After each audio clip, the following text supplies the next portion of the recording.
Hello all of you. आज हम लोग शुरू करेंगे क्वेश्चन नंबर 10 जो हमारा एक पेंडिंग रह गया था, और जैसे कि हमने कल डिस्कस किए थे बेटा, तो हम लोग शुरू करेंगे क्वेश्चन नंबर 10 से। ओके, तो now please come to question number 10। D of Delhi appointed A of Agra as it selling agent on the following terms: goods to be sold at invoice price और over, A to be entitled to a commission of 7.5% on the invoice price and 20% of any surplus price realized over invoice price। मतलब invoice price पे 7.5% दे रहा है और उसके ऊपर कुछ भी रहा बेटा सरप्लस, तो कितना उसका 20%। Now the principals to draw on the agent a 30 days bill for 80% of the invoice price। ध्यान से सुनेंगे बेटा कि जो कंसाइनर कंसाइनी को गुड्स भेज रहा है, जो एडवांस रहते इन द फॉर्म ऑफ, हम क्या रहे इसको एक बिल ड्रॉ करते रहे, तो कितना, लेकिन पूरा नहीं, जो हमने गुड्स भेजे इनवॉइस प्राइस पे उसका सिर्फ कितना 80%। On 1st February 2020 1000 cycles were consigned to a, each cycle costing ₹340 including freight and invoice at ₹800। तो उसकी कॉस्टिंग थी 640, 640, हमने कितने में भेजे उसको 800 रुपीज में बेटा, that is invoice price. Before 31st March, when the principal books are closed, A met his acceptance on the due date, sold off 820 cycle at an average price of ₹930 per cycle, the sale expenses being ₹12,500, and remitted the amount due by means of a bank draft. 20 of the unsold cycle were shop spoiled and were to be valued at a depreciation of 50% of cost. Show by means of ledger account how this transaction would be recorded in the books of A and find out the value of closing inventory with A to be recorded in the books of D at cost। अभी देखो क्या कह रहा है बेटा आपको कि यहाँ पे हमसे पूछा है उसने कि इन द बुक्स ऑफ ए बनाओ बेटा। तो पहली चीज यहाँ पे ए कंसाइनी है, कंसाइनर कौन है डी, तो यहाँ पे डी है बेटा, यहाँ पे मिस्टर डी कौन है कंसाइनर और मिस्टर ए कौन है कंसाइनी। तो इसने पहली चीज यहाँ पे बेटा गुड्स सेंड किया, क्या सेंड किया, गुड्स सेंड किया। कितने गुड्स सेंड किया बेटा, 1000 साइकिल्स। ये किस पे भेजा उसने, इनवॉइस प्राइस पे, इनवॉइस प्राइस पे भेजा। 1000 साइकिल्स थी eight the rate of ₹800 each. Cost कितनी थी उसकी 640 बेटा, ठीक है, कॉस्ट कितनी थी उसकी 640, भेजा 800 में पर साइकिल। उसके बाद यहाँ पे इसने कुछ एक्सपेंसेस इसने तो किया नहीं था, बता नहीं रहा, लेकिन वहां पे वो गुड्स पहुंचा। अच्छा, इसने एक बिल ड्रॉ किया, उसमें मैं बात करता हूँ, ठीक है ठीक है, अभी ये भी लिख सकते हैं, इसने एक बिल ड्रॉ किया, तो बिल ड्रॉ, तो इसने क्या किया बेटा, बिल ड्रॉई ने बिल एक्सेप्टेड। तो एक के लिए ड्रॉ था, तो एक यहां पे लिख देता हूं, बिल एक्सेप्टेड, ठीक है। उसके बाद वहां पे कहता है हमसे कि बिफोर 31st March 2020 उसने, अच्छा उसने एक्सेप्टेंस कर लिया, ठीक है। सोल्ड 820 साइकिल, तो यहाँ पे कुछ उसने ऐसा तो नहीं बता रहा कि ट्रांजिट में कुछ हुआ, तो यहाँ पे एक्सपेंसेस भी नहीं दिख रहे कुछ मेरे को कंसाइनर के, ठीक है। एनीवेज एक्सपेंसेस नहीं है जो कंसाइनर ने कुछ करा है। कंसाइनी के पास पहुंचा, यहाँ पे रिसीव्ड हो गए, रिसीव्ड हुए, कितने रिसीव्ड हुए बेटा, सारे के सारे हमारे 1000 साइकिल्स, ठीक है। यहाँ पे जो एक्सपेंसेस होते थे बेटा, जो कंसाइनी करता था वो भी एक्सपेंसेस कितने, नील। यहाँ पे उसने सेलिंग एक्सपेंसेस कुछ कर रखा है कंसाइनी ने गोडाउन में पहुंचने के बाद। अच्छा, उसने यहाँ पे 8 सेल हुआ, यहाँ पे बेटा 820 साइकिल्स उन्होंने बेचे, 820 साइकिल्स उन्होंने बेचे, कितने में बेचे बेटा, 930 रुपए की एक, एट द रेट ऑफ ₹930। यहाँ पे कुछ एक्सपेंसेस कंसाइनी ने पे किया जो गोडाउन में पहुंचने के बाद के है, कितने बेटा, वो यहाँ पे कहीं पढ़ा था मैंने, हाँ 12,500 सेलिंग एक्सपेंसेस, तो यहाँ पे 12,500 कुछ खर्च किए। ये अपना कमीशन लेगा, कमीशन लेगा,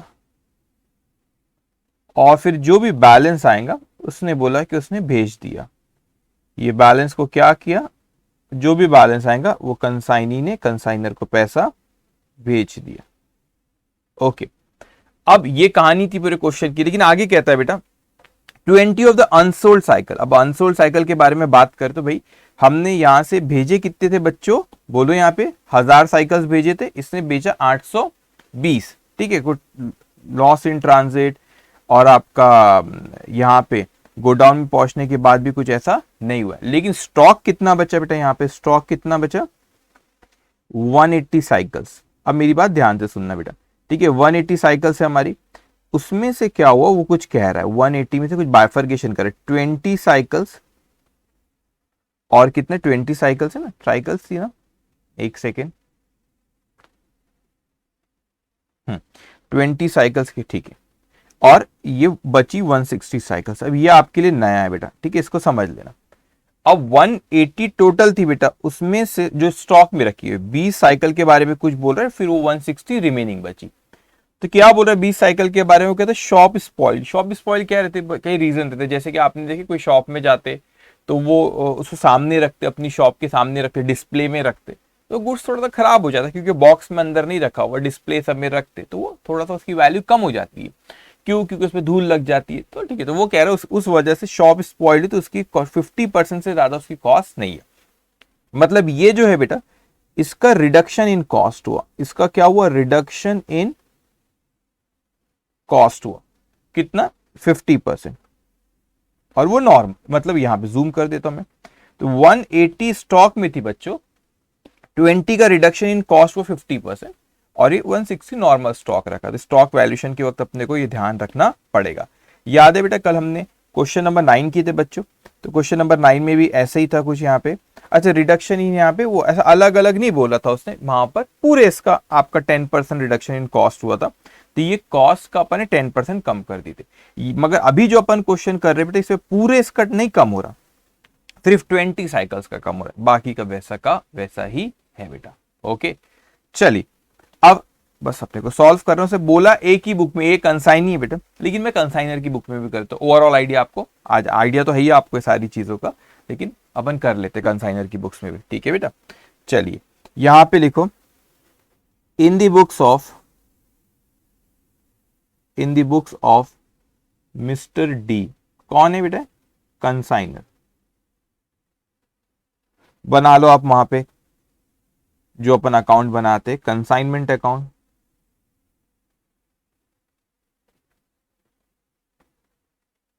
consignment account,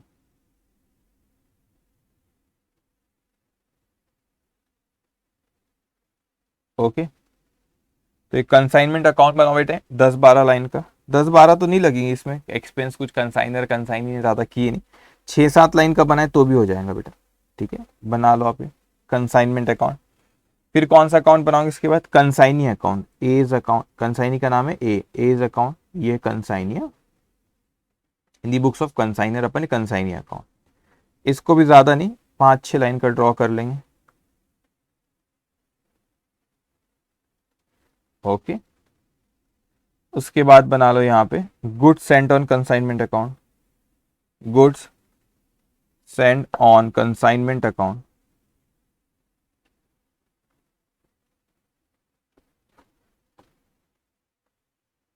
goods sent on consignment account, okay. इसको ज्यादा नहीं, 3-4 लाइन का ड्रॉ करेंगे बेटा, ओके। एक और वो बिल ड्रॉ भी कहते हैं, उसकी भी वो भी अकाउंट बना लो, bills receivable account, bills receivable account,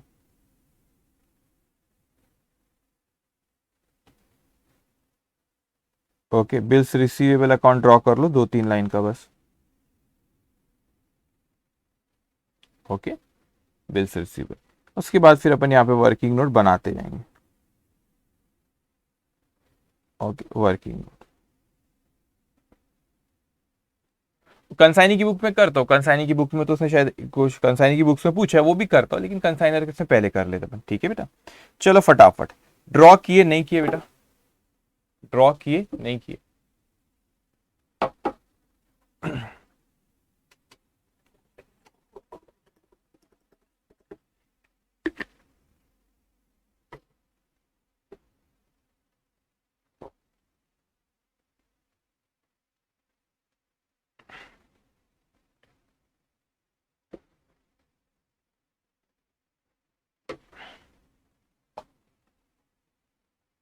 okay. Now listen, सबसे पहले ये गुड्स यहां पे भेजा, 1000 साइकिल्स भेजा बेटा, एक कितने की थी invoice price 800, so consignment account debited to goods sent on consignment, ठीक है। कौन सी डेट को भेजे, क्वेश्चन में दिया हुआ है वहां पे, मेरे को ख्याल है दिया हुआ है, कौन सी डेट दी बेटा, 1 फरवरी। सो 2020 February 1st, consignment account debit to goods sent on consignment. Goods sent on consignment. ठीक है, 1000 साइकिल्स थी बेटा, और एक कितने की, 800 रुपए की इनवॉइस प्राइस, तो कितना हो गए, 8 lakh. So consignment account debit to goods sent on consignment, तो जाओ गुड्स सेंट ऑन कंसाइनमेंट को क्रेडिट करेंगे बेटा, बाय कंसाइनमेंट 8 लाख।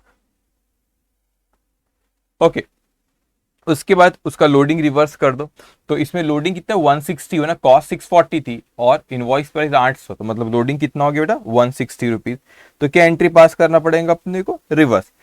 अभी अपन एंट्री पास करें consignment to goods sent on consignment, now goods sent on consignment account debited to consignment.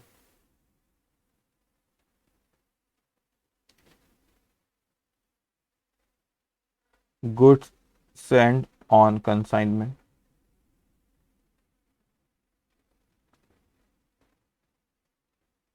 Loading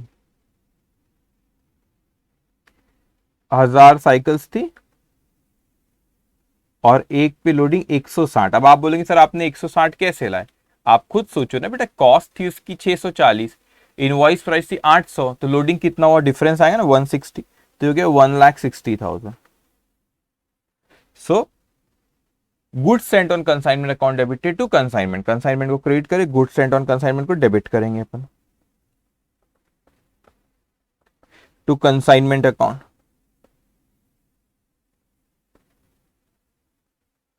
1,60,000, 1,60,000, ठीक है बेटा। ओके, अब उसके बाद आगे आते हम, ये हो गया, उसने कुछ एक्सपेंसेस किया नहीं, कंसाइनी के पास पहुंचा, उसने भी नहीं किया, उसने साइकिल्स बेचा बेटा 820 साइकिल 930 रुपए में, तो क्या एंट्री पास होंगी बेटा, consignee account debited, consignee account debited to consignment, ठीक है। तो कंसाइनी को डेबिट करेंगे अपन, ठीक है। अब वो डेट ऑफ सेल दी हुई क्या कुछ, तो लिख देंगे, नहीं तो नहीं लिखेंगे। अब बिफोर 31 मार्च 2020 ये मेटीरियल एक्सेप्टेंस, उसको मैं सोल्ड ऑफ, अच्छा उसने बिल ड्रॉ किया वो भी लिख लेते, चलो ठीक है। एक एक करके मैं यहां से ऊपर से एनालाइज कर रहा हूं, यहां से टिक कर देता हूं भलाई मैं, ये करे ये करे ये, अभी सेल आगे आ जाऊंगा, बिल ड्रॉ एक्सेप्ट सब सब सब लिख लेंगे अपन, ठीक है। तो चलिए, मैं सेल्स के बारे में कुछ डेट दिया है कि उसने उसने 820 साइकिल्स बेचा, नहीं दिया, चलो ठीक है, अपन लिख दो, बस डेट नहीं लिखेंगे। तो क्या एंट्री पास होंगी बेटा, यहाँ पे जो से सेल किया consignee account debited to consignment, ठीक है। तो consignee account debit to consignment, तो कंसाइनी को डेबिट करोगे बेटा।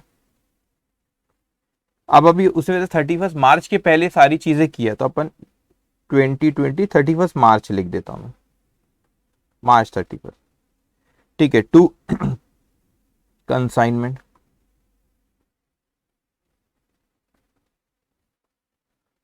आठ सौ बीस साइकिल बेचा 930 रुपए में, 820 930 रुपए में, 7,62,600, आप ब्रैकेट में यहाँ पे सेल्स लिख लेना, ठीक है। वो बिफोर 31 मार्च बोला बेटा, 31 मार्च को मैंने वो एंट्री पास कर लिया, ठीक है।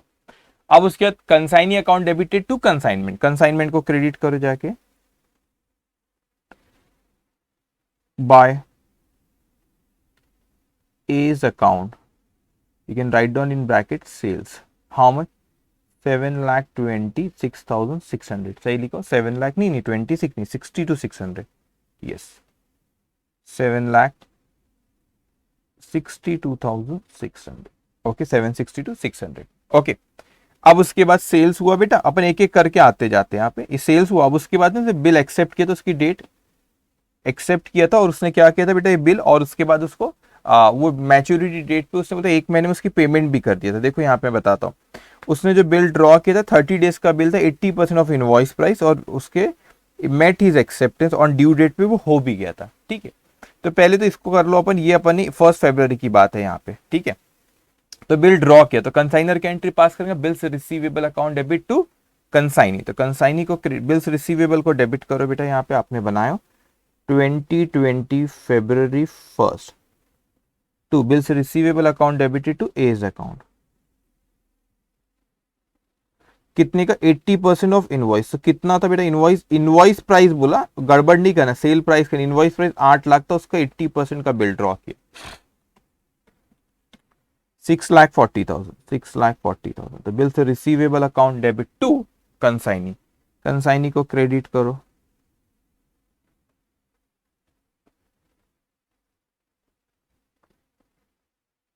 बाय बिल से रिसीवेबल 6,40,000, 6,40,000। ओके, अब समझना, वो कहता है कि मैच्योरिटी डेट पर पेमेंट भी कर, तो एक महीने के बोलते 1 फरवरी, 1 मार्च और 3 दिन की 4 मार्च बेटा, ठीक है। तो 4 मार्च की ड्यू डेट थी, अब 4 मार्च को हम उसके पास गए, उसने पैसे दे भी दिया, तो हमारे पास बिल है, ये सब पढ़े ना, बिल्स ऑफ एक्सचेंज, बिल है, बिल दिए तो पैसा आया, कैश और bank account debited to bills receivable. तो इसकी मैच्योरिटी डेट है बेटा मार्च 4, क्योंकि 30 डेज का था, वैसे डेज बोला ना उसने, 4 मार्च नहीं होना चाहिए, मंथ बोलता तो 4 मार्च आता, मेरे को काउंट करने दो। फेब्रवरी 2020 है, लीप ईयर है, तो 1 2 3 4 4 28 डेज, 28 28 डेज, 29 30, हाँ ये 4 मार्च, 1 मंथ अगर बोलता वहां पे एक काम करो, ये तो फिर उसको 30 डेज बोला ना बेटा, तो गड़बड़ नहीं होना चाहिए आपके, ठीक है। 30 डेज हुआ यहाँ पे, तो यहाँ पे 30 डेज अपना लीप ईयर है, 2020 ईयर है, तो यहाँ पे थोड़ा देखो, अभी बताता हूँ, 2020 ईयर है अपना, तो फेब्रवरी 1 पे कितने डेज है बेटा, 29 डेज है, 29 डेज है। अब 29 डेज है बेटा फेब्रवरी मंथ में, तो 1 तारीख को ड्रॉ किया, तो उस महीने के 28 दिन ही हुए, 28 दिन, 1 मार्च को 29, 2 मार्च को 30 दिन और 3 दिन, कितना होगा बेटा वहां पे, ये हो जाएगा आपका 5th ऑफ मार्च आ जाएगा, 5th ऑफ मार्च डेज में दिया, मंथ रहता तो फिर तो कुछ रहता नहीं, 1 फरवरी, 1 मार्च और 3 दिन 4 मार्च में ले लेता, ठीक है।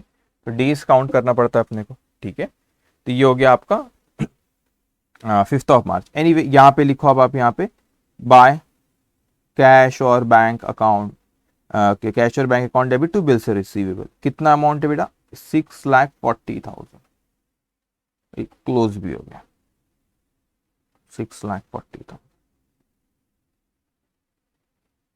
ओके, तो देखो अपन ने सारी चीजें वहां पे कर ली है कि बेटा, ये आपका सेल्स हो गया, बिल एक्सेप्टेड, ये एक्सपेंसेस है, ये एक्सपेंसेस कंसाइनी ने पे किया, तो क्या एंट्री पास होगी, consignment account debited to, consignment account debited to A's account,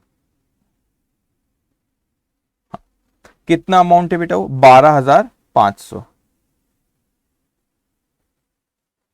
12,500, यहां पे ब्रैकेट में लिख सकते selling expenses. So consignment account debited to consignee by consignment.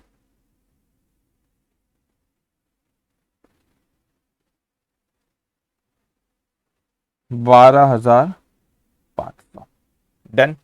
अब अपना इंपॉर्टेंट पार्ट आता है बेटा, उसके बाद कमीशन, कमीशन का कैलकुलेशन करना, इस पे वर्किंग नोट नंबर 1 बना लेते हैं अपन। चलो आ जाओ, working note number 1, calculation of commission, calculation of commission, total commission equals to 5% on invoice price, 5% नहीं था वो, कितने परसेंट था बेटा, 7.5% है ना, 7.5%, 7.5% ऑन इनवॉइस प्राइस और 20% सरप्लस ओवर इनवॉइस प्राइस, ठीक है। सो 7.5% on invoice price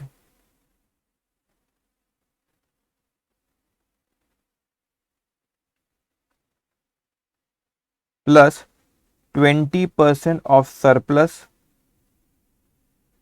over invoice price, over invoice price. अब देखो बेटा, उसने टोटल कमीशन सेल्स पे रहता है, तो सेल्स उसने कितने यूनिट्स बेचा बच्चों, गड़बड़ नहीं करना, उसने बेचा है, सेल्स यहां पे लिखा हुआ है 820 साइकिल्स, तो यहां पे ध्यान से समझेंगे बेटा, 820 साइकिल्स बेचा, 800 रुपए इनवॉइस प्राइस था, मगर उसने बेचा कितने में बेटा, 820 साइकिल्स उसने बेचा कितने में, 930 में बेचा ना, सो 930 930 माइनस 800, 130 सरप्लस है। ये 130 रुपए कैसे, बहुत से क्वेश्चंस में अपन ने पहले भी करे ना। 930 माइनस 800, तो 820, सॉरी इसका 7.5% यहाँ बाहर लिखना था, मैं लिखा नहीं, एक सेकेंड। 7.5% इसका, और इसका कितना 20%, ठीक। 820 multiply by 800 multiply by 7.5%, m plus 130 multiply by 820 multiply by कितना 20%, m प्लस MRC 70,520। ओके, तो कंसाइनर की एंट्री पास करें बेटा, consignment account debit to consignee account, लिख लो इसको, consignment account debited to consignee account. तो कंसाइनमेंट को डेबिट करो बेटा यहाँ पे to A's account, commission. You can write down here working note number 1, 70,520, 70,520 बेटा। उसके बाद यहां पे भी लिख दो बाय कंसाइनमेंट, आप ब्रैकेट में चाहो तो लिख सकते हो कमीशन 70,520, ठीक है। ओके, लिखे नहीं लिखे, चलिए बेटा। अब बच्चों देखो यहाँ पे कमीशन भी लिख लिए, बैलेंस पे तो मैं आता हूं। पहले ये क्लोजिंग स्टॉक का अपन हटा देते, क्या करना है देखो, उसने पूछा क्या क्वेश्चन में, वो पूछता है आपसे बेटा, find out the value of closing inventory with A to be recorded in the books of D at cost. अब देखो यहाँ पे, अब in the books of D, अभी जो हमारा इन्वेंट्री विथ ए, ऐसा पढ़ना चाहिए था, इन्वेंट्री विथ ए मतलब कंसाइनर अपनी बुक, कंसाइनर की बुक, जो कंसाइनर का गुड्स कंसाइनी के पास रखा, तो कंसाइनर को कैसे record in the books of A eight cost. अब कॉस्ट पे कैसे कैलकुलेट करने बोला, ठीक है। तो अपन, मैं आपको यहाँ पे तो इनवॉइस प्राइस पे भेजा, तो अपन वर्किंग नोट में सब बताते बेटा। वैसे उसने यहाँ पे पूछा नहीं था अपने को सारी चीजें जो कर रहे, सिर्फ इन्वेंट्री का कैलकुलेशन, ये अकाउंट थोड़ी ना पूछा कंसाइनर की बुक्स में, तो अपन बना ले रहे।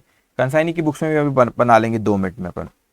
वर्किंग नोट 2 लिखो बेटा, working note number 2, calculation of inventory, inventory, ठीक है, जो कंसाइनी की हमारी इन्वेंट्री, तो कितनी टोटल 180, बड़ा सिंपल है। तो यहां पे लिखो पहले नॉर्मल गुड्स, ठीक है। अब मैं आपके अंडरस्टैंडिंग के लिए बता रहा हूं बेटा, कॉस्ट, लोडिंग, इनवॉइस प्राइस। आप कोई इंस्टीट्यूट की बुक में देखोगे तो ऐसा नहीं एक्सप्लेन करते हो डिटेल में, वो वैल्यू लिख देते थे, मगर आपको समझना है। नॉर्मल गुड्स कितने यूनिट से बेटा 160, 160 साइकिल्स ऐसी है, याद रखना 160 है।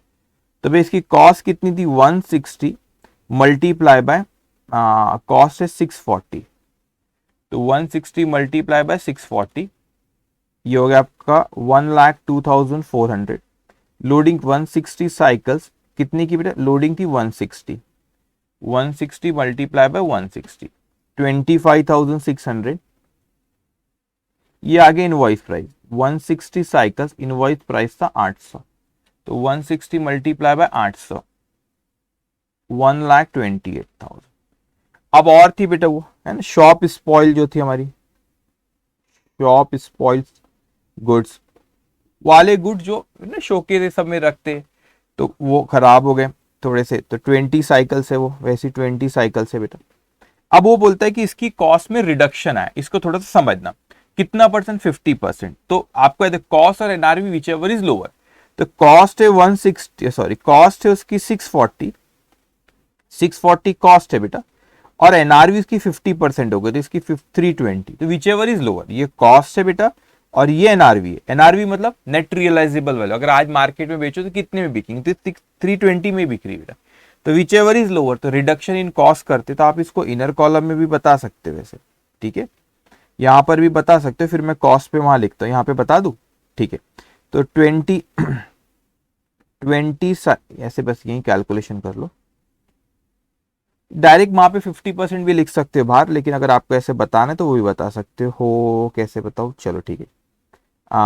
20 मल्टीप्लाई बाय 640, 20 मल्टीप्लाई बाय 640, ये कितना हुआ 12,800, रिडक्शन हुआ 50%, तो 20 मल्टीप्लाई बाई इसका 50%, 320, तो 20 मल्टीप्लाई बाई 320 ये होता है 6400।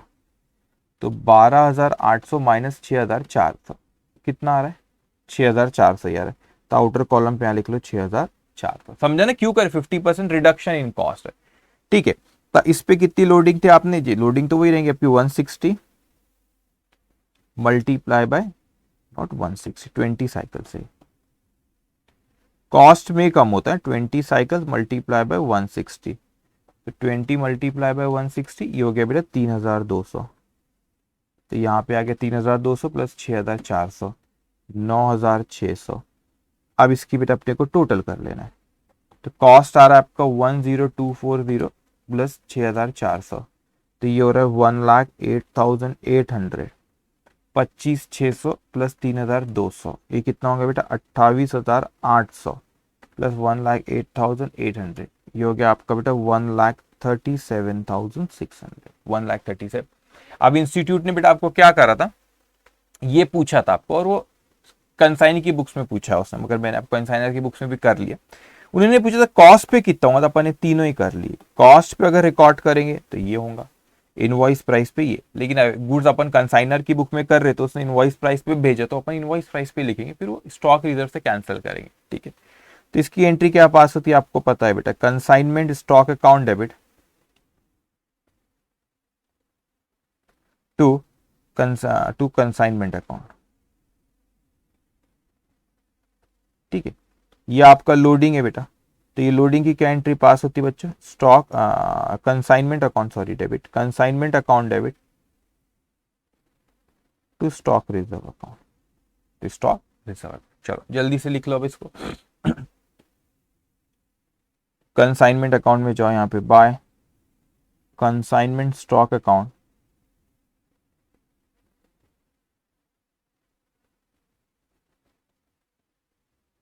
$137,600, और यहाँ पे to stock reserve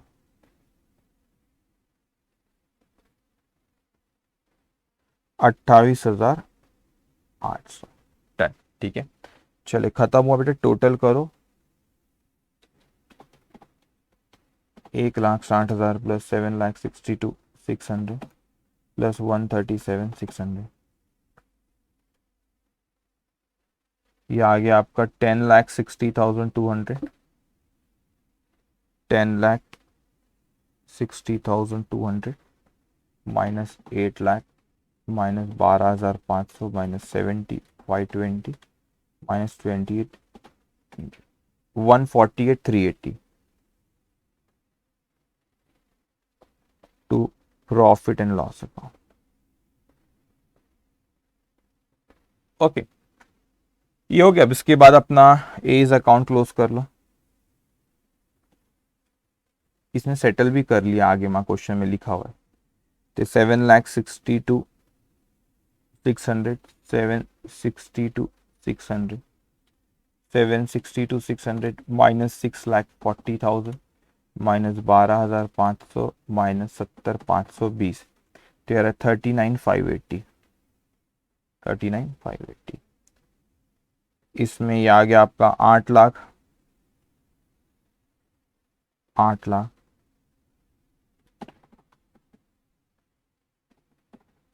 6,40,000 to trading account, to trading account. Okay,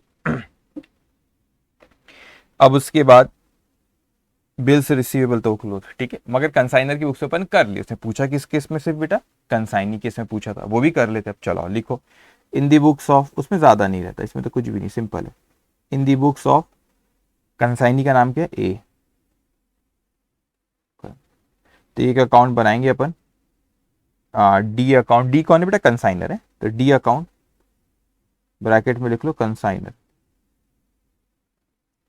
ठीक है, उसके बाद इसको ज्यादा नहीं बनाना है, 4-5 लाइन का तो बनाना रहेगा बस इसको। ठीक है, उसके बाद आप चाहो तो एक और अकाउंट बना सकते हो बेटा, बिल्स पेबल अकाउंट रहेगा इसका। ठीक है, बिल्स पेबल और कमीशन अकाउंट भी बना लेंगे अपन।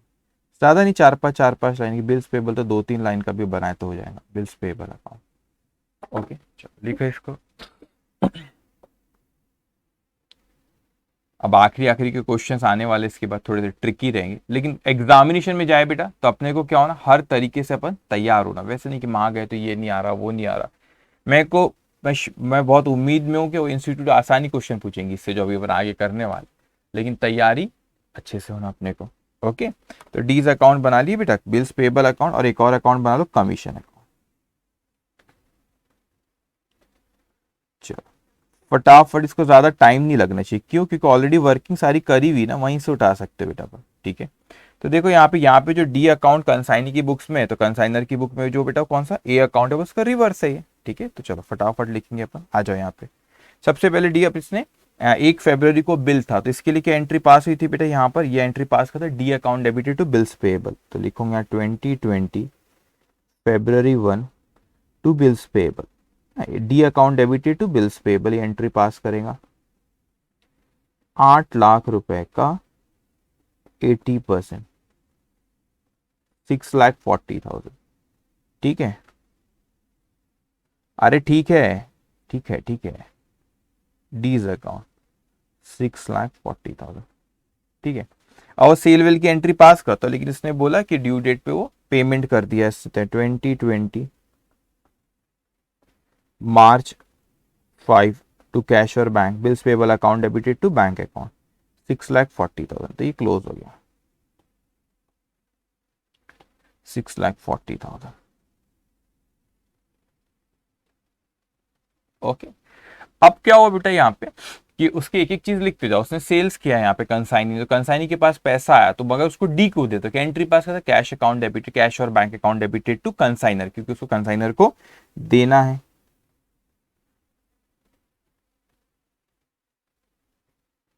कैश और बैंक और डेटर्स जो लिखना लिखो। 820 साइकिल बेचा था 930 रुपए में, 7,62,600। ठीक है, अब उसके बाद ये चीज हो गई। अब इससे बेटा कुछ एक्सपेंस खर्च किया, तो ये एक्सपेंस टू कैश नहीं बोलेंगे इसको, डी को डी से रिकवर कर दो, D's account debited to cash account 30,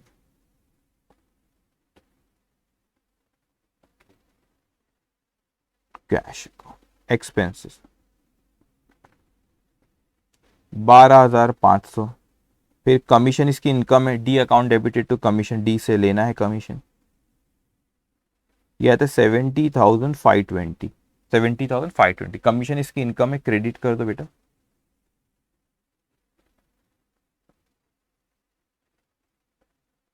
$70,520। Okay लिखे नहीं लिखे, ये भी लिख लो बेटा, पीछे ना हो। ठीक है ओके, अब कुछ भी नहीं बचा, कुछ भी नहीं बचा मतलब क्लोज करो इसको।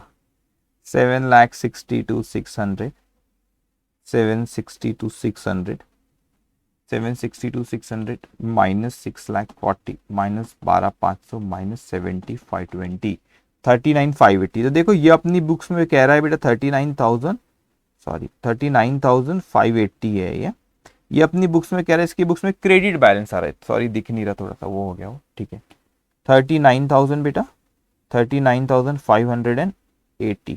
ठीक है तो ये कह रहा है कि मुझे क्रेडिट बैलेंस आया, तो क्या कह रहा है कि मुझे पैसा देना है ना, सॉरी हाँ इसकी बुक्स में पैसा देना, तो इसने पैसे दिया, D account debited to bank account, उसकी बुक्स में डेबिट बैलेंस आया था, तो मगर अमाउंट उतना ही था 39,560। देखो यहाँ पे बेटा 39,560 नहीं सॉरी 39,580 नॉट 560, 30 यहाँ पे मैंने कितना लिखा 580, सॉरी 39,580 नॉट 60। ओके ठीक है, बिल्स पेबल क्लोज हो गया बेटा, यस।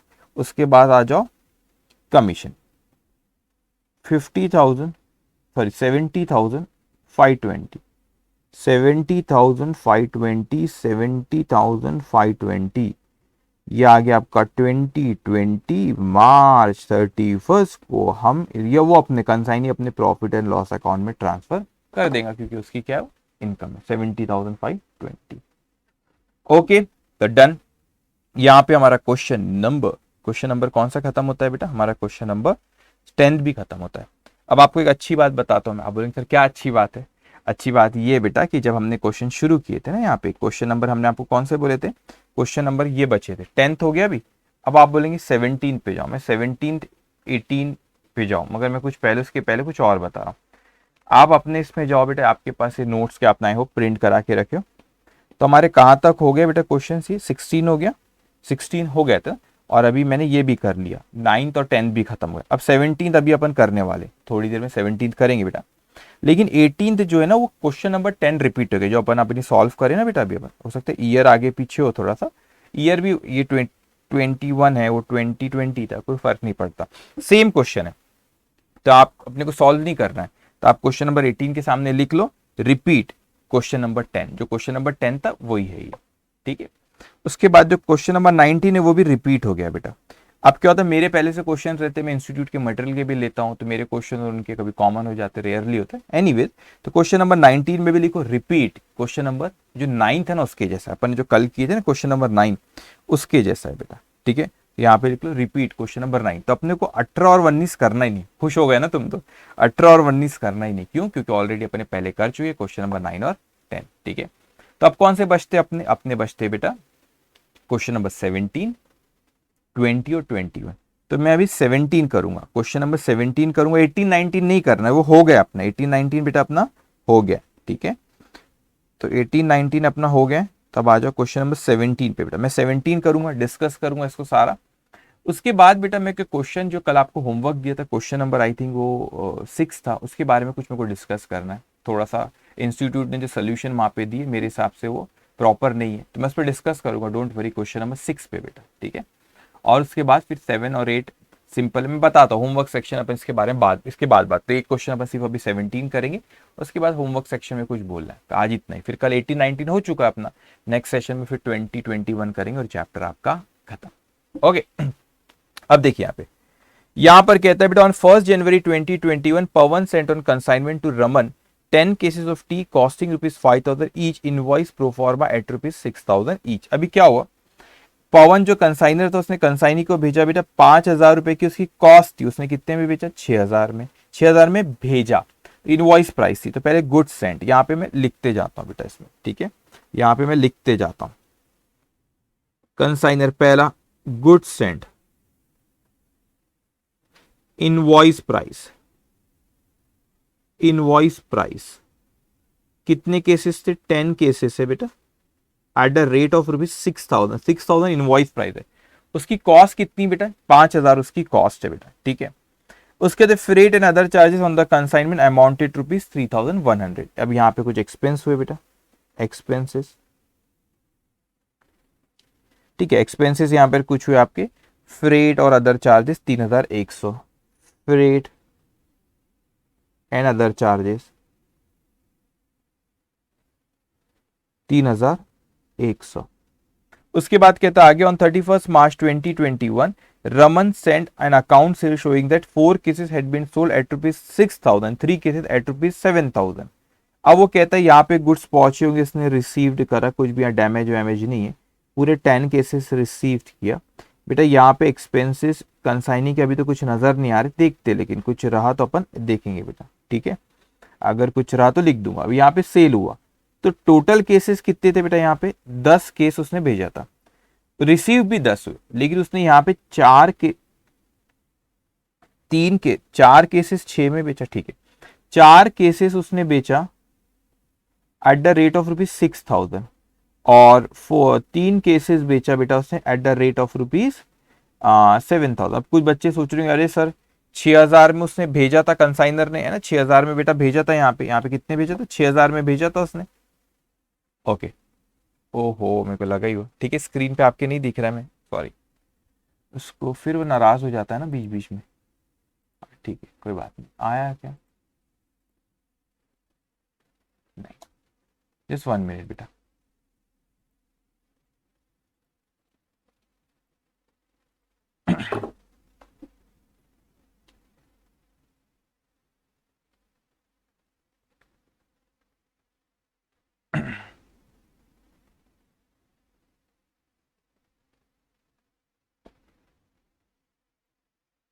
आगे इसको लिख लेना बेटा, आप लिख लेना, आपने शायद नहीं लिखे हो, ये फ्रेट एंड अदर चार्जेस 3100, और यहाँ पे 10 केसेस रिसीव्ड हुआ था, एक्सपेंस इसने कुछ भी नहीं किया बेटा, उसने सेल किया 4 केसेस 6000 में, 3 केसेस 7000 में। ठीक है, अब मेरी बात सुनना।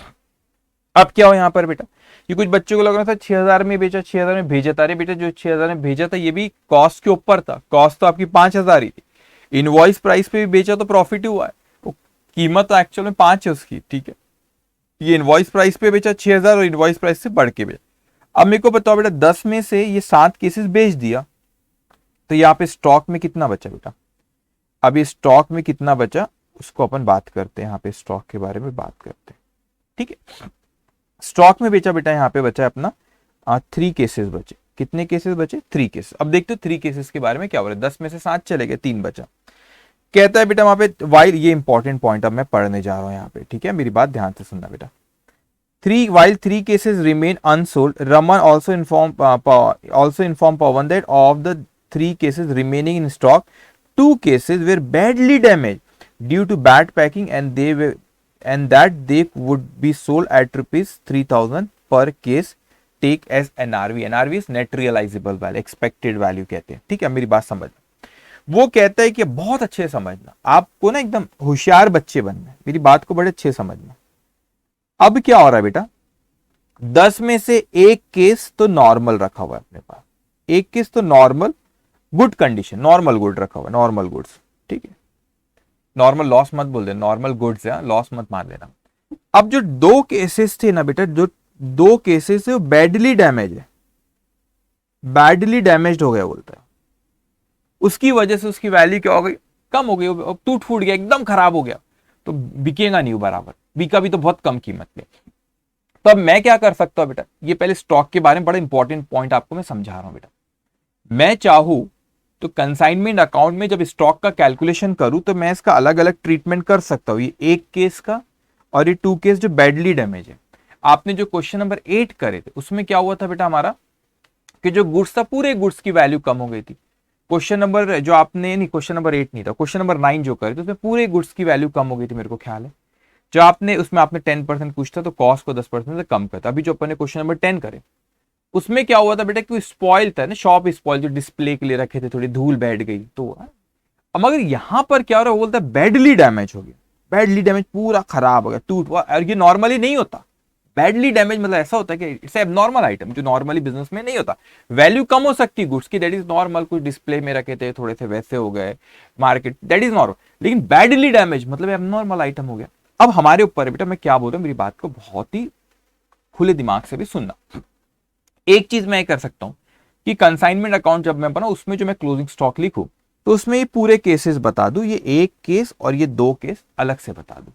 ठीक है, ये 1 केस और ये 2 केस, इसको क्या बता दूं, अलग से मतलब कैलकुलेशन स्टॉक का बताओ, कंसाइनमेंट स्टॉक अपन वर्किंग नोट बनता है 1 केस 2 केस, इसको इसके जैसे करने बोला, उसका एनआरवी पे लाके इसको बराबर कैलकुलेट करके मैं वहां पे लिख दूं, ये एक कर सकता हूं। लेकिन क्या होगा, इसकी वैल्यू कम हो गई तो मेरी स्टॉक की वैल्यू अब इतने मैच्योर हो चुके हैं आप बेटा, जब क्लोजिंग स्टॉक की वैल्यू कंसाइनमेंट के क्रेडिट साइड में कम फिगर लिखोगे तो प्रॉफिट कम आएगा आपको उसमें ना, क्रेडिट साइड में कम फिगर लिखोगे तो प्रॉफिट क्या आएगा बेटा, ऑब्वियसली कम आएगा। अब क्या हो रहा है यहाँ पे कि इसको मैं कर सकता हूँ, कोई प्रॉब्लम नहीं बेटा, मेरा प्रॉफिट कम हो जाएगा क्योंकि बैडली डैमेज हो गया, उसकी एनआरवी हो गई कम, तो कॉस्ट से कम हो गई तो मैं उसका एनआरवी पे लिखूंगा, तो वो क्रेडिट साइड जब कम लिखूंगा कंसाइनमेंट का तो मेरा प्रॉफिट भी कम आएगा, मैं कर सकता हूँ। लेकिन एक तरीका और भी इसका है बेटा कि मैं ये भी कह सकती हूँ सर ये बैडली डैमेज है, ये हर साल नहीं होता, ये नहीं होता, तो क्या हो रहा है, उसकी मार्केट वैल्यू की कम होने की वजह से मेरा कंसाइनमेंट का प्रॉफिट कम दिखेगा। मेरा बिल्कुल सही बात है, कॉस्ट से कम हो गया तो आप तो एनआरवी पे लिखोगे, जब कंसाइनमेंट का क्रेडिट साइड कम लिखा जाएगा तो प्रॉफिट कम होगा, ये होगा। तो सर ये तो एबनॉर्मल आइटम हर साल नहीं होता, बिल्कुल सही बोले। तो हम चाहे तो इन आइटम को उठा के, जो ये 2 केस है स्टॉक में रखे हुए, इसको नॉर्मल आइटम ना मानते हुए ये एबनॉर्मल आइटम है, तो मैं चाहूं ये भी कर सकते हैं कि मैं वहां से जैसे abnormal goods abnormal loss account बनाते हैं ना बेटा, एबनॉर्मल लॉस अकाउंट में लेकर चले जाओ मैं वहां पे, और वहां पे इसका ट्रीटमेंट दूं, इवन दो वहां पे उसकी कैसे ट्रीटमेंट देंगे मैं सिखाऊंगा आपको। लेकिन इसको एबनॉर्मल आइटम अगर मैं मानता हूं 2 केसेस को, क्योंकि पूरे बैडली डैमेज हो चुके हैं, तो मैं कंसाइनमेंट का नॉर्मल प्रॉफिट अपना नहीं बिगाड़ना चाहूंगा, तो हम ये भी कर सकते कि एबनॉर्मल, जैसे अपन एबनॉर्मल लॉस अकाउंट बनाते हैं, इन आइटम को उठा के वहां पर लेके जाएंगे, वहां पे कैसे ट्रीटमेंट करेंगे अभी मैं सिखाऊंगा आपको अकाउंट बनाते वक्त, तो वो भी आप कर सकते हो। तो ये बेहतर है कि अपन एबनॉर्मल आइटम है वहां से उठा के कहीं और लेकर चले जाए। तो हमने पहले के क्वेश्चन में भी कुछ देखे कि एनआरवी कम होती है, लेकिन वो ओवरऑल बेसिस पे है ना, या आपने कुछ शोकेस में रखे थे, डिस्प्ले में रखे थे, बेडली डैमेज बोल रहा है यहाँ पे, तो you can treat it as abnormal item, जो बेडली डैमेज नॉर्मली होता नहीं है। तो आप क्या कर सकते हैं, जो स्टॉक में देखो अभी एडवांस लेवल पे क्वेश्चन चले, बहुत ध्यान से सुनना है। तो ये जो आपके दो केसेस है ना, जो बेडली डैमेज है, treated as abnormal item, abnormal. तो एबनॉर्मल है तो इसको अपन कहां लेके जाएंगे, एबनॉर्मल, इसको अपन कहां पर लेके जाएंगे, एबनॉर्मल लॉस अकाउंट में, एबनॉर्मल लॉस अकाउंट में लेके ट्रीटमेंट करूंगा। और इसको कहां पे, इसका कंसाइनमेंट अकाउंट में ही रहेंगे, कंसाइनमेंट अकाउंट में नॉर्मल गुड्स है, वहां पे स्टॉक दिखेगा।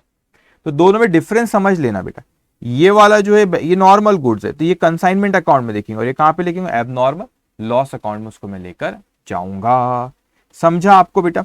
अब एबनॉर्मल लॉस में कैसे ट्रीटमेंट करेंगे वो मैं आपको सिखा दूंगा, उसकी फिक्र आप मत करो बेटा। एबनॉर्मल लॉस में कैसे करेंगे उसको मैं आपको सिखा दूंगा, ठीक है। ये आपका जाएगा abnormal loss account, okay.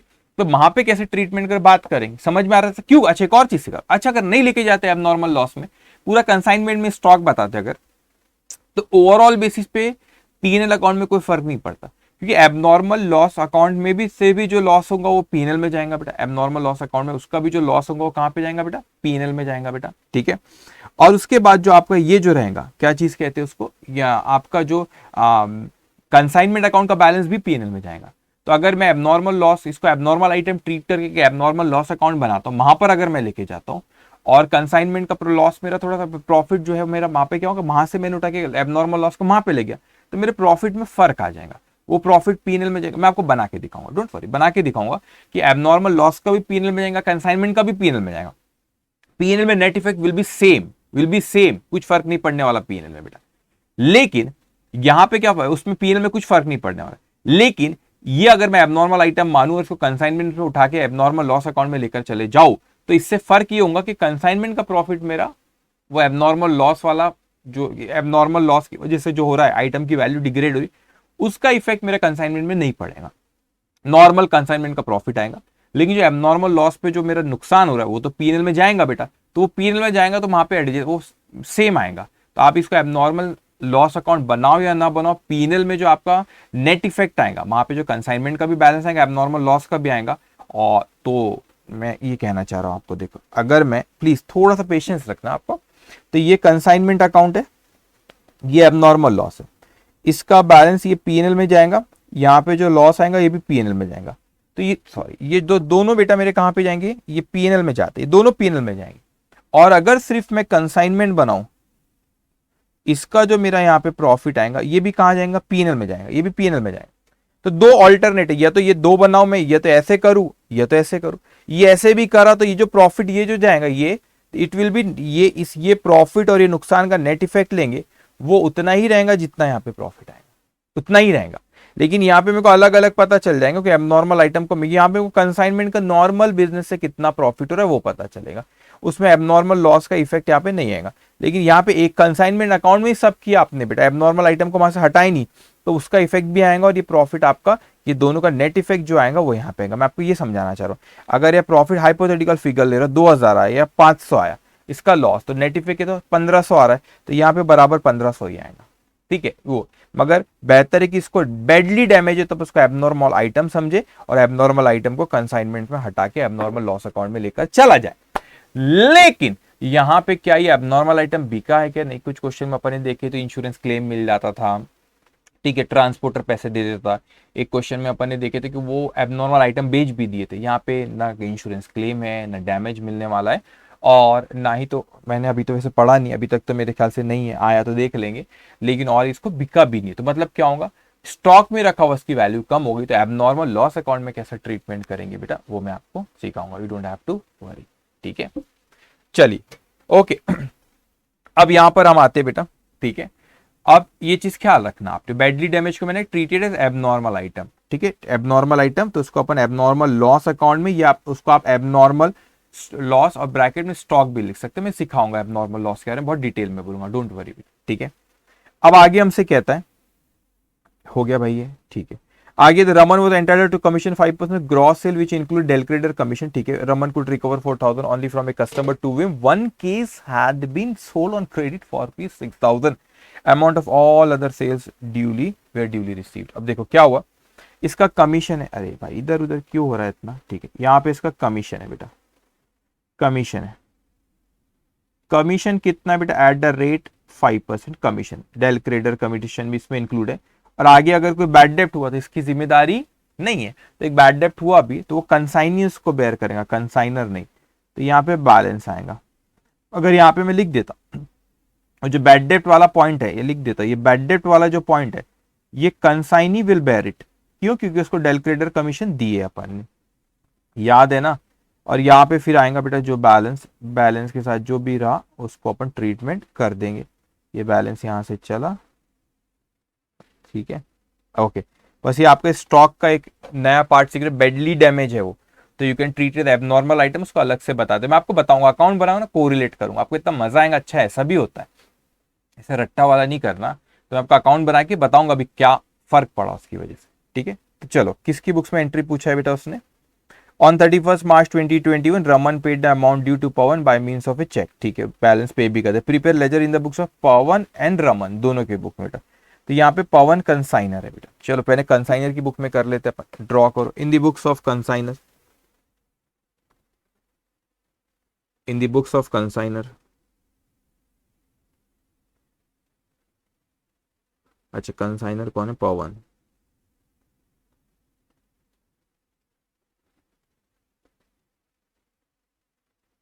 Okay. पहले कंसाइनमेंट अकाउंट बनाओ बेटा 8-10 लाइन का,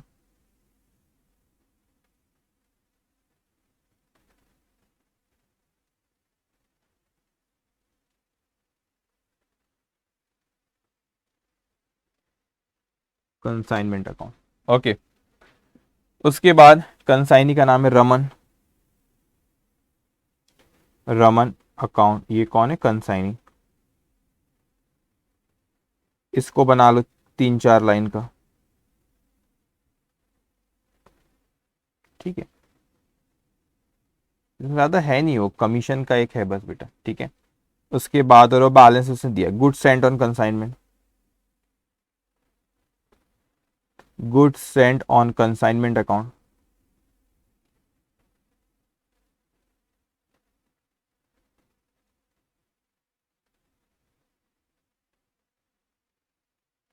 ओके,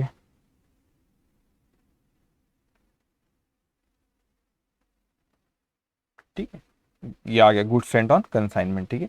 ये ज्यादा नहीं, 2-3 लाइन, 3-4 लाइन का बनाना आपको पता है बेटा, ठीक है। अब उसके बाद एक बड़ी इंटरेस्टिंग सी चीज बता रहा हूं आपको, यहाँ पे आपने जो एबनॉर्मल लॉस है ना उसके ऐसे भी लिख सकते हैं, abnormal, abnormal stock account, what is abnormal stock account, मैं बता, एबनॉर्मल लॉस, एबनॉर्मल स्टॉक लिखो, मैं बताता हूँ क्या है बेटा आपको।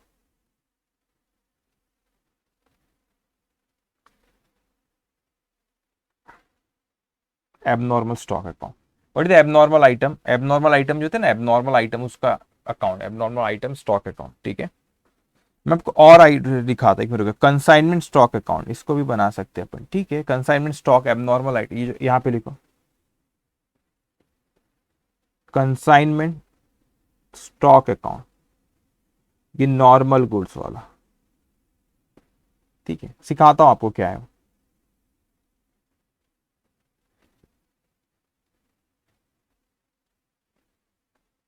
ओके, ठीक है, डोंट वरी, सिखाऊंगा।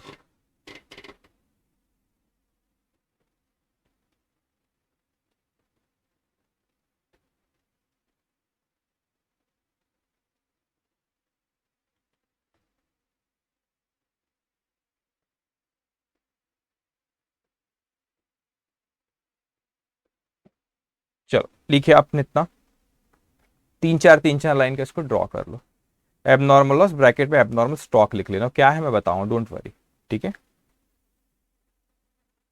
ओके।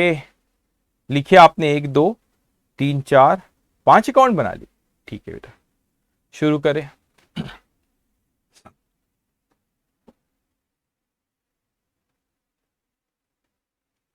ओके, चलो सबसे पहले गुड्स भेजा गया बेटा, तो consignment account debited to goods sent on consignment, तो लिखोगे यहाँ पे डेट वेट कुछ लिखिए तो ठीक है, नहीं तो नहीं। 1 जनवरी को, ठीक है, 1 जनवरी 2021, ठीक है। Consignment account debit to goods sent on consign,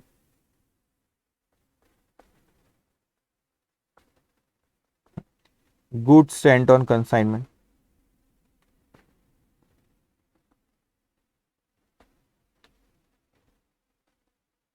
अब बेटा यहाँ पे 10 केसेस थे, इनवॉइस प्राइस कितनी थी 6,000, तो ये हो गया आपके 60,000, 60,000। Consignment account debit to goods sent on consignment, goods sent on consignment को क्रेडिट करो।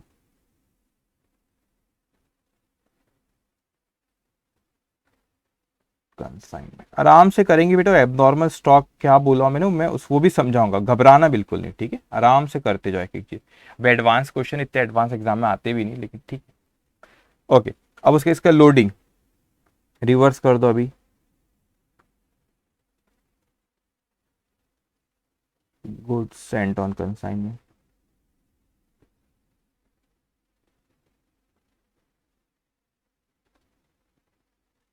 लोडिंग कितना है बेटा, 10 केसेस, 5,000 का था तो 6,000 में दिए तो 1,000 लोडिंग है आपका, तो ये हो गया 10,000, 10,000। तो goods sent on consignment account debit,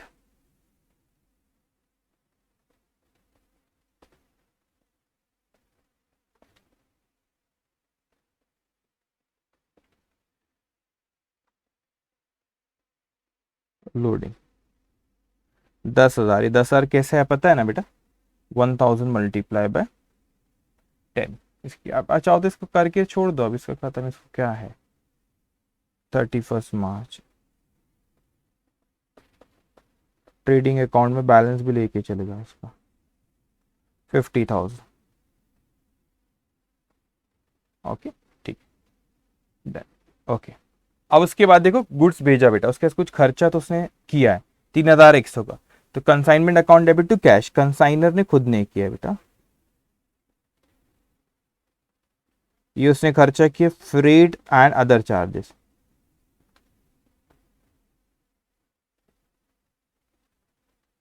3,100, तो consignment account debited to cash account, ठीक है। कंसाइनी के पास पहुंचा, रिसीव्ड करा, कुछ खर्चा नहीं किया उसने, फिर सेल किया, वन बाय वन करते, अब सेल किया, ठीक है, तो consignee account debited to consignment, तो कंसाइनी अकाउंट को डेबिट करेंगे। सेल की कोई डेट दी हुई बेटा, सेल कब किया उसने, ऐसा कुछ दिया है तो लिख लेंगे, नहीं तो नहीं लिखेंगे।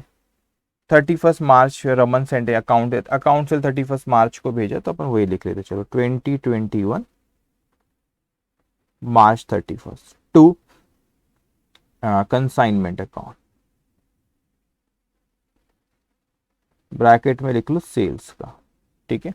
तो सेल्स कैसा हुआ, उसने 4 केसेस बेचा 6,000 रुपये में, प्लस 3 केसेस बेचा 7,000 रुपये में, ठीक है। तो ये कितना हो गया आपका, 6 × 4 24,000, और 3 × 7 21,000, तो टोटल हो गया 45,000 बेटा, ठीक है, 45,000। तो consignee account debited to consignment, consignment को क्रेडिट करो आप,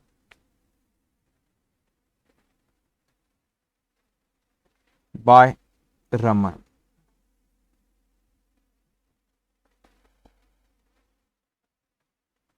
45,000। ये कैसे कैलकुलेट किए पता है ना बेटा, ये अपन ने यहाँ पे लिखे 4 केस 6,000 में, 3 केस 7,000 में, ठीक है। अब ये सेल हो गया, उसके बाद या नेक्स्ट पॉइंट देखो, ये हो गया, ये हो गया, ये सेल्स भी हो गया, अब कमीशन पे आ जाओ 5%, तो कंसाइनी हमको कंसाइनी को देना है, हमारे लिए expense, consignment account debited to consignee account, to consign कौन है भाई, वो ये पवन है, वो कौन है, रमन है, रमन अकाउंट, कमीशन सेल्स जो कि 45,000 का 5%, 45,000 का 5%, 2250, ठीक है। Consignment account debited to Raman, तो रमन को यहाँ क्रेडिट करूंगा,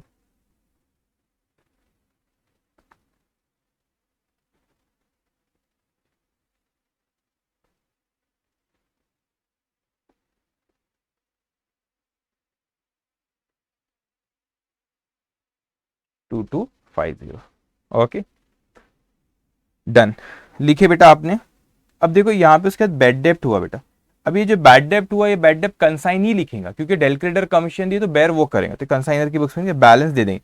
अब ये बैलेंस भी आप कर सकते हो, फिर होता है एबनॉर्मल स्टॉक अलग अकाउंट है, बैलेंस को भी क्लोज कर दो यहाँ पे। फिर एबनॉर्मल क्या है सारी चीजें समझा देता हूँ बेटा आप लोग को। 45,000 ये टोटल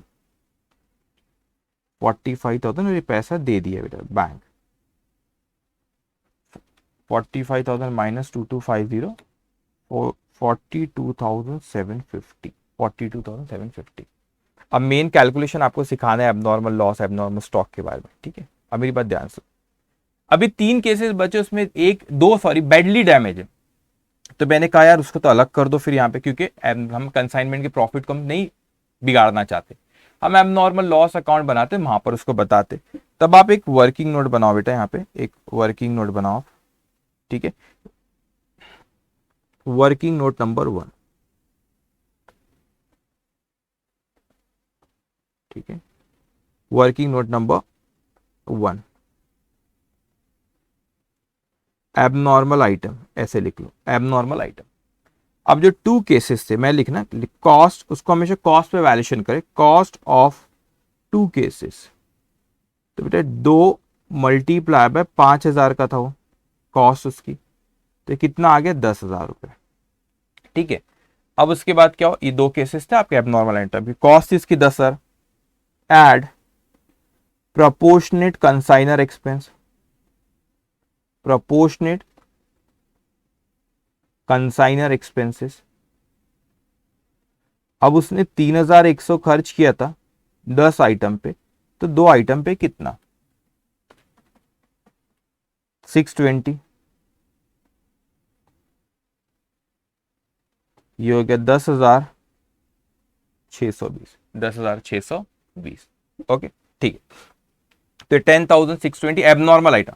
अब मैंने क्या किया, तो मैंने उसको यहां से हटा दूंगा। मैंने एबनॉर्मल लॉस एक अलग से अकाउंट बनाया, तो वहां पे लेके जाएंगे इसको, तो बाय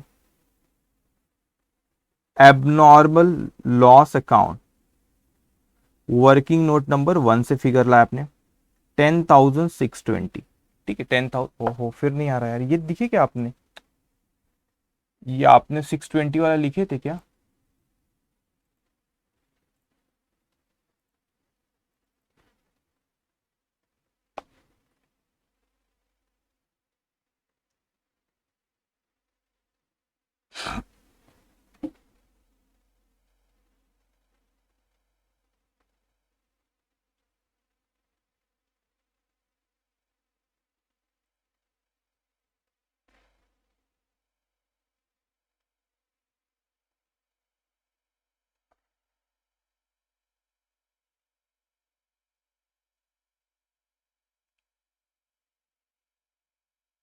जस्ट 1 मिनट, आगे ठीक है। आपने लिखे थे ना बेटा, आई थिंक ये लिखे थे 10,620, ठीक है। अब इसको कहां पर लिखेंगे बच्चों, हमको लिखना पड़ेगा इसको कंसाइनमेंट अकाउंट से, वहां से हटा दे रहे अपन एबनॉर्मल आइटम को, कंसाइनमेंट अकाउंट से हटा दिए, 10,620 को वहां से हटा दिए बेटा। और आपने एक एबनॉर्मल लॉस यहाँ पे बना, यहां पर लिखे जो टू कंसाइनमेंट अकाउंट, ये वर्किंग नोट नंबर 1 से लेकर 10,620। अब इसके बारे में अपन बात करेंगे बेटा सारी, ठीक है। अब यहां पर देखो, इसको पहले अच्छे समझ लो। तो मैंने कहा सर कि ये कहता है क्वेश्चन में, ये जो दो टू केसेस है वो 3,000 से ज्यादा में एक नहीं बिकने वाला, 3,000 ईच बोला, मतलब ये मेरे एबनॉर्मल स्टॉक है, एबनॉर्मल आइटम बोले या फिर। अब इसमें कहेंगा, वो कहता है कि इसका बैलेंस, आप बोलेंगे सर बैलेंस क्यों बोल रहे हो, मेरी बात समझना, ये स्टॉक है बेटा, एबनॉर्मल आइटम का स्टॉक है बेटा, ये एबनॉर्मल आइटम का स्टॉक है, ये एक रियल अकाउंट है, तो वो पीएनएल में नहीं जाएगा। अगर आप कहते हो कि 3,000 से ज्यादा एक में नहीं बिकेंगे, मतलब 2 केसेस 6,000 में नहीं बिकेंगे, कॉस्ट जिसकी है बेटा, कॉस्ट जिसकी है 10,620, वो बिकेगा, 6,000 से ज्यादा में नहीं बिकेगा, मतलब मेरे को क्लोजिंग बैलेंस, ये स्टॉक है, एबनॉर्मल स्टॉक अकाउंट इसको बोल, तो वो भी अप्रोप्रिएट है बेटा आपका। आप यू कैन कॉल इट, आप कंफ्यूज ना इसलिए इसको हटा रहा हूं, you can call it abnormal stock account. तो मैंने कहा कि जो मेरा स्टॉक बेटा 10,620 का था, वो 6,000 से ज्यादा में नहीं बिकेगा बेटा, तो 6,000 से ज्यादा में नहीं बिकेगा, मतलब मेरा तो नुकसान हुआ 10,620, 6,000 से ज्यादा में नहीं बिकेगा, 4,620 का लॉस हो गया बेटा। बिल्कुल सही बात है, 4,620 का लॉस हुआ। स्टॉक एक रियल अकाउंट है, real account next year carry forward, उसका बैलेंस कैरी डाउन लिखते 6,000। मैं आपको बताऊंगा भी कैसे बैलेंस शीट में लिखा जाएगा। तो ये 6,000 लिख रहे, क्यों सर? कॉस्ट तो 10,620 है, आप 6 क्यों लिख रहे हो? इसीलिए 6 लिख रहा हूं बेटा, क्योंकि वो इससे ज्यादा में बिकेंगे तो I am recording my closing stock abnormal item stock at rupees 6,000 only, because the cost is maybe 10,620 but the market value is 6,000 only, so it should be recorded at lower. If here I am recording at rupees 6,000, now suppose here listen carefully, here I am recording at rupees 6,000, अगर इसकी cost कम नहीं होती तो मैं यहाँ 10,620 लिखता, तो यहाँ पे ये नुकसान नहीं दिखता, ये 4,620 रुपए, तो उसकी वैल्यू कम हो गई, तो ये एक नुकसान हो गया बेटा। ये नुकसान हो गया तो मैं इसको ट्रांसफर करूंगा प्रॉफिट एंड लॉस अकाउंट में। कहां ट्रांसफर करूंगा बेटा? 4,620 को प्रॉफिट एंड लॉस अकाउंट में, तो लॉस ट्रांसफर्ड, लॉस ट्रांसफर्ड। तो ये समझना ये चीज को बेटा, ये कैसे, जो चीज की कीमत थी 10,620, बड़े अच्छे समझना बारीकी से हर चीज को, उसकी वैल्यू गिर के हो गई 6,000। मैंने इतने पे लिखा, इतने पे लिखा था, इतने पे लिखना है, अल्फाजों को समझो, इतने पे लिखा था, इतने पे अब लिखना है, तो मुझे इसको कम करना पड़ेगा 4620 से। ये एक एसेट है, डिक्रीज इन एसेट क्रेडिट, तो मैंने इसको क्रेडिट करा, और वो लॉस है तो पीएनएल में डेबिट होगा, तो उसकी वैल्यू कितनी बची? 6,000। तो एबनॉर्मल आइटम का स्टॉक कितना है? 6,000। अब आपने एबनॉर्मल आइटम को उठा के यहां से ला लिए बेटा, ये उठा के यहां से लेकर चले गए एबनॉर्मल आइटम में। अब क्या हुआ बेटा, यहां पे 10, बल्कि एबनॉर्मल लॉस से बेहतर word you can use the word abnormal item, abnormal item account पे लेके चले गए बेटा, ठीक है।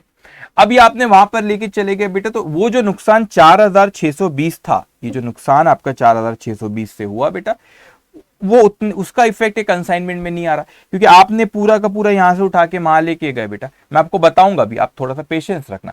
अब इसके पास जो स्टॉक बचेगा वो 3 केसेस नहीं बचेंगे, एक ही केस बचेगा। क्यों? 10 केस थे, 10 में से हमने 7 केस बेच दिए थे बेटा, और 2 केस एबनॉर्मल आइटम के, तो वो यहां से ट्रांसफर कर दिए। तो जो नॉर्मल आइटम का स्टॉक कितना बचा? एक केस सिर्फ बचा बेटा, ठीक है। अब उस पे भी आप चाहो तो वर्किंग नोट बना सकते हो बेटा। यहां पे working note number 2, consignment stock, ये नॉर्मल आइटम है, नॉर्मल आइटम है, ठीक है। अब ये तो अपन इनवॉइस प्राइस पे करते हैं, इसका लोडिंग फिर अपन कंसाइनमेंट में डेबिट करेंगे, ठीक है। Invoice price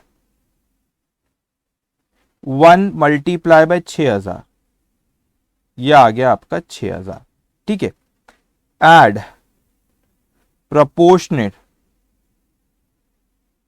proportionate consignor expense 3,100, अगर 10 पे तो एक पे कितना? 310, ठीक है, 6,310, ये इनवॉइस प्राइस पे, ठीक है। तो इसकी एंट्री क्या पास होगी? Consignment stock account debited to, consignment stock account debited to consignment account. तो कंसाइनमेंट स्टॉक में आप डेबिट करो, यहां पे मैंने वो भी अकाउंट बना लिया था, टू कंसाइनमेंट अकाउंट। पेशेंस रखना बेटा, सबर करोगे तो बहुत सीखोगे। मैं अभी इसको पूरा लिख रहा हूं, फिर लिंक करके बताऊंगा आपको, बड़ा मजा आएगा। 6310, अब जाओ कंसाइनमेंट अकाउंट को क्रेडिट करो, 6310 लिखे बेटा, कंसाइनमेंट अकाउंट को क्रेडिट करो यहां पे, बाय कंसाइनमेंट स्टॉक अकाउंट 6310। इसमें अब लोडिंग है बेटा, तो लोडिंग कितनी है इसमें? यहां पे लिख दो, मैं थर्ड लिखो, loading on closing stock, closing stock 8, ये क्लोजिंग स्टॉक नॉर्मल आइटम। अब नॉर्मल को तो वैसे ही आपने कॉस्ट पे लिखियो बेटा, तो उसमें थोड़ी ना लोडिंग है, उसको तो कॉस्ट पे ट्रांसफर कर। यहाँ पे देखो, यहाँ पे मैंने 6,000 से मल्टीप्लाई करा, नहीं 5 से करा। एबनॉर्मल आइटम को हमेशा अपन कॉस्ट पे वैल्यूएट करते, तो इसकी लोडिंग कितना होगा? एक केस है, एक केस है, तो मैं तो डायरेक्ट भी लिख सकता था वैसे, एक केस है मल्टीप्लाई बाय 1,000 लोडिंग है, 5 का 6 में बेचा था, तो 1,000 लोडिंग है, ठीक है। इसकी एंट्री क्या पास होंगी? Consignment account debit to stock reserve account, to stock reserve account 1,000, consignment account debit to stock reserve account 1000, ठीक है। इसकी एंट्री क्या पास थी, consignment stock account debit to consignment account to consignment. तो जाओ बेटा, अब आप कंसाइनमेंट इसकी तो कर ली अपन, सेकंड थर्ड की लोडिंग की, कंसाइनमेंट को डेबिट करो to stock reserve account, working note number 3, 1000। अब आप समझना एक खेल को बेटा, ये खेल में हुआ क्या, भेजे थे अपन ने 10 केसेस, सेल करे अपन ने 4 और 3 7 केसेस, एबनॉर्मल आइटम के थे 2 केसेस जो यहां से हटा लिया, कंसाइनमेंट स्टॉक में यहां पे दिख रहा है 1 केस। समझ में आया खेल, तो अपना एबनॉर्मल आइटम को ऐसे हटा दिया। अभी अभी बैलेंस सब निकालो, मैं कनेक्ट करता हूं हर एक चीजों को, ठीक है। चलो इसको टोटल करो,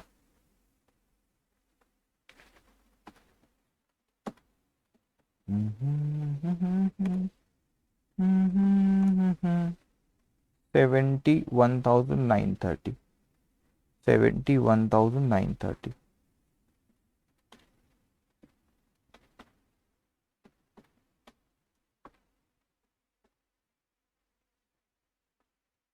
ये आ गया प्रॉफिट।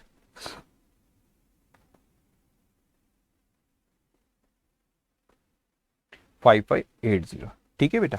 अब मेरी बात, पहले इसको क्लोज हो गए कि सारे, रमन हो गया क्लोज, गुड सेंड भी हो गया, एबनॉर्मल आइटम भी हो गया, ये तो वैसे ही दिखेगा ना, ये तो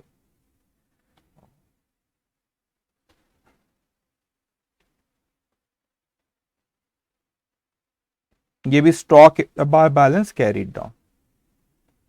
अब मेरी बातों को अच्छे से समझ लिख लो पहले, फिर तो मैं तो ज्ञान देते रहूंगा, ठीक है। मेरे को क्या है, बोलते रहता हूं मैं तो, ठीक है। मेरी बात सुनो अच्छे से समझना, तो मजा आएगा पढ़ने में। अभी इसको शार्प करना है अपने को, एकदम इसको शार्प करना है। मेरी बात सुनो, मेरा यहाँ पे कितने का प्रॉफिट हुआ बेटा, 5580।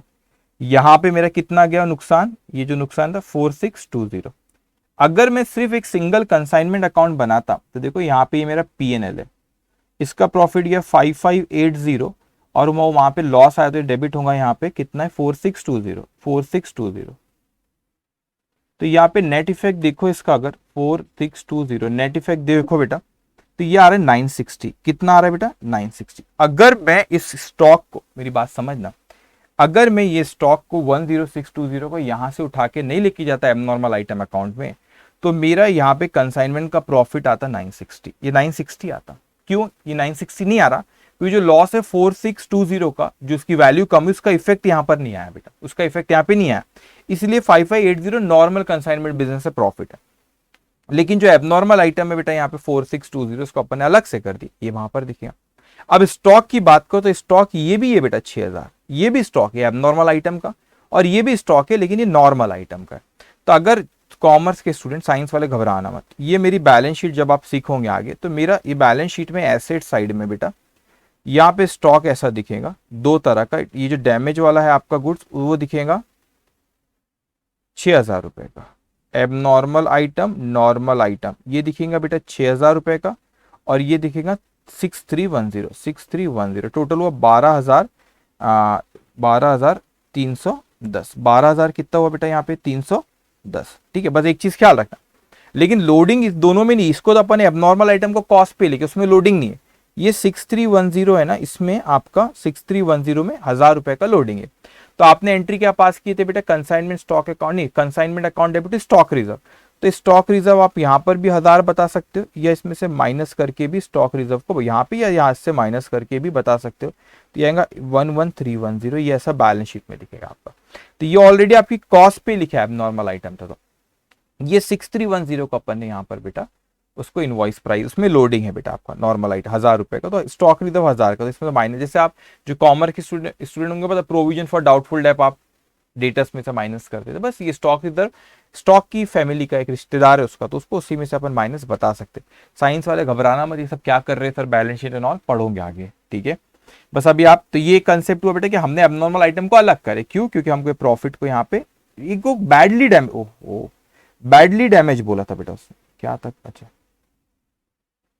ठीक है, तो बैडली डैमेज बोला था, इसीलिए मैंने यहां पे उसको वैसे हमने अलग से कर दी।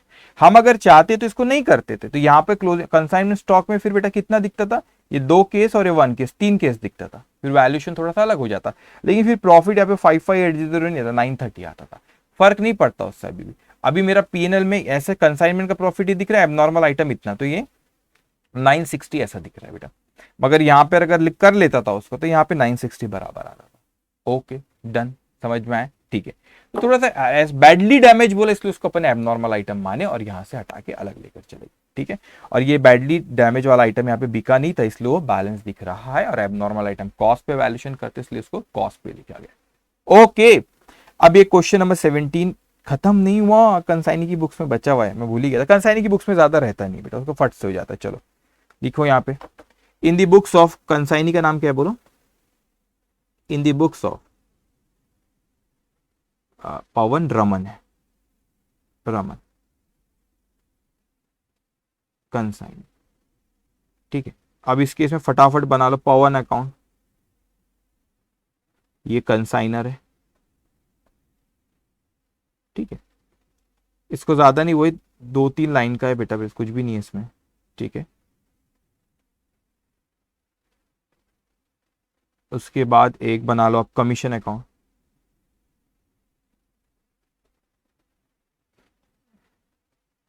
वो बैड डेप वाला पॉइंट है ना, तो मैं और 2 अकाउंट बनाता हूँ, यहाँ जगह नहीं बची मेरे पास, नेक्स्ट स्लाइड आ जा रही, ठीक है कोई बात नहीं, मैं इसको यहाँ पे ला ले रहा हूँ, और ये क्वेश्चन नंबर 18 नहीं है, 17 की स्लाइड है। ओके, यहाँ पे लिख लो अब आप, डेटर्स अकाउंट एक बनाओ। डेटर्स अकाउंट इसलिए बना रहा हूँ, क्रेडिट सेल वो सब है वहां पे, तो समझाता हूँ आपको, वो बैड डेप्ट हुआ है, बैड डेप्ट अकाउंट।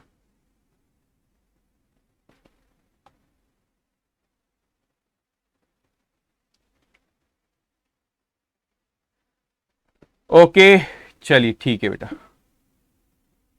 इसको लिख लो आप, 4 अकाउंट बनाए आपने, Pavan account, commission account, debtors account और बैड डेप्ट अकाउंट। ओके चलिए ठीक है बेटा।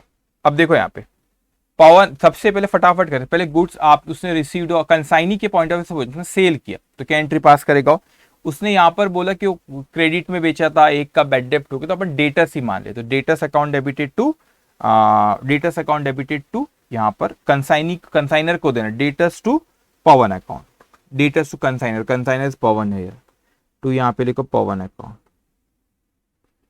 45,000 रुपए का ये सेल था, पवन को क्रेडिट करो बाय डेटर्स, ये 45,000 रुपए अपने को सेल के पवन को देना। अब क्या हो बेटा, उसने क्वेश्चन में इसे कमीशन भी ले लो, कमीशन कितना 5% है, तो कमीशन इसकी इनकम है, पवन से लेना, पवन टू कमीशन, तो यहाँ पे पवन को डेबिट करो, कमीशन अकाउंट 45,000 का 5%, 2250, ठीक है। अब उसके बाद क्या हो, कमीशन को क्रेडिट कर लो बेटा बाय पवन, कमीशन 2250, ठीक है। अब क्या हुआ बेटा, ऐसे वो कहता है कि ये जो उसने जो सेल किया था उसमें से एक केस जिसको बेचा था 6,000 में बेचा था, आई थिंक 6,000 या 7,000 कितने में बेचा भाई, एक सेकेंड रुको, 6,000 में बेचा, तो उसे 4,000 ही नहीं, तो किसी को एक कोई ऐसा कस्टमर था जिसको 6,000 में वाला जो केस था उसमें बेचे और उसमें सिर्फ 4 ही मिले, 2 बैड डेप्ट हो गए, तो इसको डेल क्रेडिटर कमीशन मिलता है, ये बेयर करेगा। तो पैसा जो इसको हुआ बेटा, बाकी सब पे पैसा आ गया, वो 2,000 रुपए नहीं आए, तो 2,000 का अपन पहले लिखते, पहले इसको 45 में से 43 आ गए, तो कैश इसके पास पैसा आया बेटा, तो ये लिखेंगे बाय कैश और बैंक अकाउंट, जस्ट 1 मिनट, ठीक है, जस्ट 1 मिनट, वो पेंसिल की बैटरी डाउन हो गई, इट विल हार्डली टेक, वो हार्डली 2 मिनट लेगा वो। सो तो क्या एंट्री पास होगी यहाँ पे बेटा, कि पवन हमने उसके पास सेल हुआ था, तो 45 में से 2,000 रुपए हमको नहीं आया, बाकी पूरे पैसे आ गए, वो 2,000 बैड डेप्ट हो, कोई कस्टमर को जो 6,000 वाला बेचे थे 4 ही मिले, तो 2 बैड डेप्ट हो गए, तो 43 मिले, मतलब टोटल सेल पे 43 मिल गए हमको। तो cash account debited to debtors, तो कैश और बैंक अकाउंट यहाँ पे अपन करेंगे 43,000, 43,000, ठीक है। अब 2,000 रुपए हो गए बैड डेप्ट, तो वो ये बेयर करेंगे, तो बैड डेप्ट account debit to debtors debtor से पैसा नहीं आएगा 2000, बाय बैड डेप्ट 2000, तो ये टोटल कितना हुआ बेटा 45,000, 45,000। ठीक है, अभी बेड डेप्ट को कहां ट्रांसफर कर देंगे पीएनएल में। कंसाइनर की बुक्स में क्यों नहीं रिकॉर्ड हुआ था बेटा ये 2000 रुपए बेड डेप्ट, क्योंकि वो कंसाइनर की बुक्स में इसलिए नहीं रिकॉर्ड हुआ था बेटा, वो ये बेड डेप्ट बेयर ही नहीं करेगा, ये कंसाइनी के पीएनएल में जाएगा, क्योंकि इसको डेलक्रेटर कमीशन मिला तो ये बेयर करेगा। ठीक है 2000, ओके डन, कुछ भी नहीं है, कमीशन इसकी इनकम है 2250, तो बेचारे ने 2250 कमाया, 2000 तो उसका बैड डेप्ट उसको बेयर करना पड़ रहा है 2250, तो ये अपने पीएनएल में ट्रांसफर कर देंगे, पीएनएल अकाउंट में कितना हो गया ये 2250। ठीक है, अब यहाँ पे पवन को इसने बाकी पैसा भेज दिया था बेटा, कितना भेजा था 42750, तो आप उस केस में देखोगे तो वहां पर भी 42750 दिखेगा आपको, ये देखो 42750, 42750 टू बैंक अकाउंट 42750, 45,000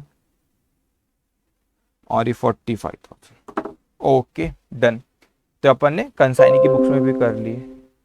क्या हो गया भाई, इतना क्यों चिल्ला रहा है कंप्यूटर। ओके, तो उसकी बुक्स में भी कर ली, डन।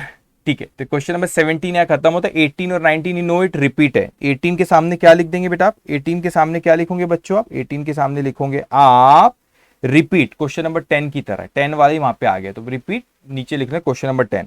19 रिपीट, वो क्वेश्चन नंबर 9 की तरह है। ठीक है, अब 2021 नेक्स्ट सेशन में हम लोग करेंगे, लेकिन आपको एक चीज मुझको बात करना था बेटा, होमवर्क सेक्शन में कल हम लोगों ने जो यहाँ पर मैंने आपको होमवर्क दिया था बेटा, क्वेश्चन नंबर 6 के बारे में कल अपन ने बात की थी ना बच्चों, क्वेश्चन नंबर 6 के बारे में बात की थी। ठीक है, आज का मैं पहले ही कह दूं बेटा, क्वेश्चन नंबर आपका ना 7 और 8 होमवर्क है, कल मैंने 7 और 8 आज के सेशन के पहले देखा कि आप कर सकते हो, आप आराम से कर सकते हो क्वेश्चन नंबर 7 और 8।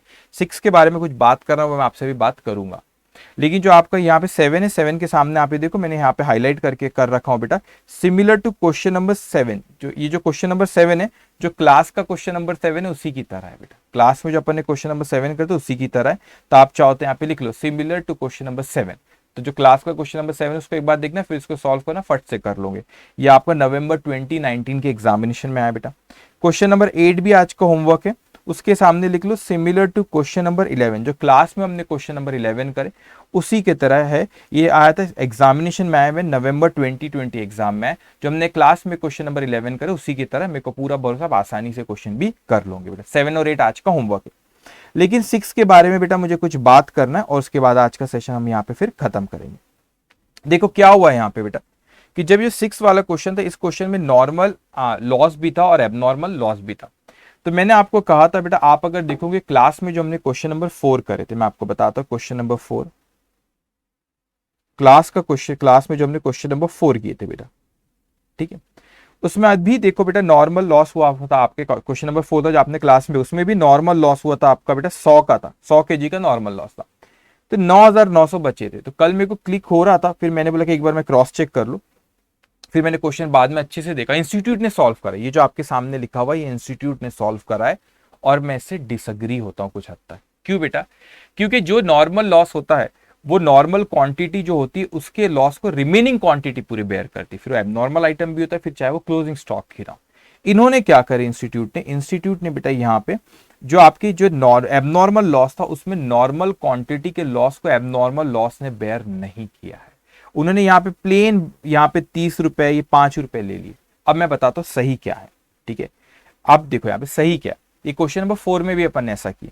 मैं कहता हूं कि साल के आखिरी में कुछ एबनॉर्मल आइटम है, मैं यहाँ पे लिख लेता हूँ बेटा, कोई कलर चेंज कर दूं, रेड इंक ले लेता हूँ, ठीक है, एबनॉर्मल लॉस है। अभी मैं ओवरऑल इंपैक्ट भी बताऊंगा, पीएनएल अकाउंट में ओवरऑल इंपैक्ट की अगर अपन बात करें तो ऐसा कोई ओवरऑल इंपैक्ट होने वाला नहीं। अभी मेरी बात ध्यान से सुनना बेटा, एबनॉर्मल लॉस था बेटा और यहाँ पे स्टॉक था, थोड़ा बहुत फर्क पड़ेगा पीएनएल में भी, थोड़ा सा नॉमिनल अमाउंट का, वो भी मैं बताता क्यों। एबनॉर्मल लॉस एक क्वेश्चन में था 400 आइटम और स्टॉक में था 7,000 आइटम, ठीक है। अब अच्छे समझना, हमने कल क्वेश्चन में देखी थी कि 4,50,000 रुपए का खर्चा हुआ था 15,000 kg पे, ठीक है, वो आइटम मतलब kg वो है ये, ठीक है, 15,000 kg पे हुआ था बेटा ये। अब क्या हुआ कि ये जो 4,50,000 जो था वो 15,000 kg पे हुआ था, लेकिन 100 आपका नॉर्मल लॉस है। तो इस क्वेश्चन में नॉर्मल लॉस की क्वांटिटी 100 है, तो आपकी नॉर्मल लॉस की थी, तो ये 4,50,000 जो है बेटा ये 15,000 kg इसको बेयर नहीं करेंगे, ये बटेंगे 14,900 में। डू यू रिमेंबर दिस बेटा? ये यहाँ पे इसको हम नॉर्मल क्वांटिटी बोलते, तो यहाँ पे नॉर्मल क्वांटिटी हमारी यहाँ बेटा यहाँ पे 14,900। और जो मैं कह रहा हूँ ये सही बात है, मतलब ये मैं I disagree with this solution जो ये इंस्टीट्यूट का सॉल्व करा हुआ है, उन्होंने गलती से वो एबनॉर्मल आइटम पे उस पर नहीं बांटे, लेकिन बटना चाहिए। तो यहाँ पे 4,50,000 पे 14,900 बेटा ये क्या है आपका नॉर्मल क्वांटिटी। 4,50,000 14,900 उसको बेयर करेंगे, 15,000 kg नहीं। क्यों? क्योंकि 100 तो नॉर्मल है, उसको तो अपन अकाउंट नहीं करते, उसकी कॉस्ट को रिमेनिंग क्वांटिटी बेयर करते। रिमेनिंग क्वांटिटी कितनी? 14,900। तो फिर 400 क्वांटिटी पे कितना? अब सुनो यहाँ पे, तो मैं कहता हूँ 4,50,000 अगर 14,900 है तो फिर 400 पे कितना? ये आता है बेटा 12081। ठीक है, अभी 4,50,000 अगर 14,900 है तो मल्टीप्लाई तो 7,000 पे कितना? तो यहाँ पे एक बार ये 400 से मल्टीप्लाई किया बेटा मैंने, यहाँ पे एक बार 400 से मल्टीप्लाई करा, और दूसरे केस के लिए नीचे वो यहाँ पे एंड यहाँ पे 7,000 से मल्टीप्लाई करा। कंफ्यूज मत होना, जूम कर देता हूँ, 7,000 से मल्टीप्लाई किया यहाँ पे, तो दोनों का कैलकुलेशन बता रहा हूँ ना भाई, दोनों का बता रहा हूँ। तो 400 के लिए ये, वो 7,000 के लिए तो एंड लिख देता हूँ यहाँ पे, समझाने लिए लिख रहा हूँ। तो ये आता है बेटा आपका 211,409। अब उसके बाद फ्रेट देखो, आप देखो कॉस्ट पर यूनिट कैसे बढ़ी, दिमाग लगाना। उन्होंने देखो यहाँ पे बेटा कॉस्ट को, यहाँ पे कॉस्ट 12,000 ली, एबनॉर्मल में हमने देखो कितने दिए 12,081 रुपीज से। क्यों बढ़ गई? क्योंकि नॉर्मल आइटम की जो कॉस्ट थी वो रिमेनिंग क्वांटिटी बेयर करती, तो उसकी कॉस्ट बढ़ जाती है। तो देखो यहाँ पे इंस्टीट्यूट ने 12 ली, क्योंकि उसने नॉर्मल जो लॉस था नॉर्मल क्वांटिटी, उसकी कॉस्ट को इसमें बांटना चाहिए था। ठीक है, तो यहाँ पे 1208 आएगा। उसके बाद बेटा यहाँ पे जो इन्होंने 15 ये कितना खर्च किया फिर यहाँ पे 75,000। ये जो यहाँ पे देखना 75,000, ओहो गिव मी जस्ट 2 मिनट बेटा। तो आप चाहो तो लिख सकते हैं यहाँ पे, ठीक है।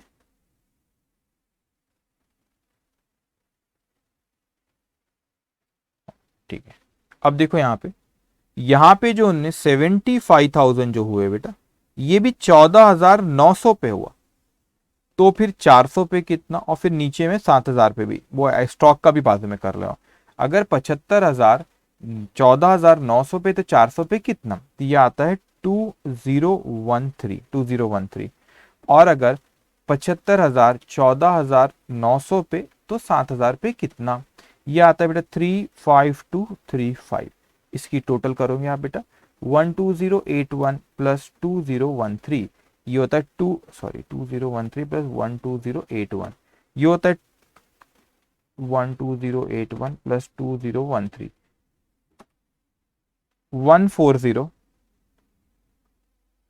14094 होता है। ये हो रहा है हमारा 211409 प्लस 35235, ये होता है 246644। तो ये सही है बेटा। अब आप इसमें फर्क क्या होगा, आप यहाँ पे इसको आप चाहो तो लिख लो, ये सही है। क्वेश्चन नंबर 4 में भी हमने ऐसे ही किए थे, ठीक है, ये सही है। तो उन्होंने गलती देखो, यहाँ पर इन लोगों ने इसको सिर्फ 2,000 ही बांटे फ्रेट का, हमने यहाँ पे फ्रेट का देखो कितना बांटे, इन्होंने 2,000 ही बांटे, हमने 2013 दी, क्योंकि नॉर्मल क्वांटिटी भी ये बेयर करती, तो उन्होंने नहीं बांटे गलती से। ठीक है, तो 14094 24664, तो स्टॉक और एबनॉर्मल लॉस की वैल्यू में थोड़ा चेंज आ गया बेटा। तो यहाँ पर अगर मैं अपने हिसाब से लिखो, तो यहाँ पर आ रहा है 14094, और ये आ रहा है 246644। इसीलिए यहाँ पे जो प्रॉफिट है बेटा, ये प्रॉफिट भी अपना कुछ और आएगा, मैंने कैलकुलेट कर रखा 130238, ये ऐसा प्रॉफिट आ जाएगा। ठीक है, टोटल बदल लेना, आप टोटल भी बदलेंगे। ठीक है, तो इस तरीके से आएगा। वो कैसे आया अमाउंट, ये मैंने आपको नीचे बता दिया बेटा। ठीक है, अब उसके बाद आप अगर एबनॉर्मल लॉस अकाउंट बनाओ बेटा, तो ये एबनॉर्मल लॉस में आपका यहाँ पे 14094 के नाम से जाएगा, एबनॉर्मल लॉस टू कंसाइनमेंट, और हमको 9,000 रुपए मिले तो 9,000 ही जाएंगे, तो यहाँ पे लॉस आएगा 5094 विल गो टू पीएनएल, ठीक है। बस इतना एक चीज थी, इसको ख्याल रखना, ये this is correct, if you want you can write it down. ठीक है, दिख रहा है कि नहीं दिख रहा है, मैंने बहुत उसको जूम करके लिखा। ठीक है, अब स्क्रीनशॉट ले लो भले इसका, ये पहले ऊपर का ले लो, इसका स्क्रीनशॉट लो, पूरा ही ले लो भाई, जैसे लेना है ले लो। ठीक है, ओके।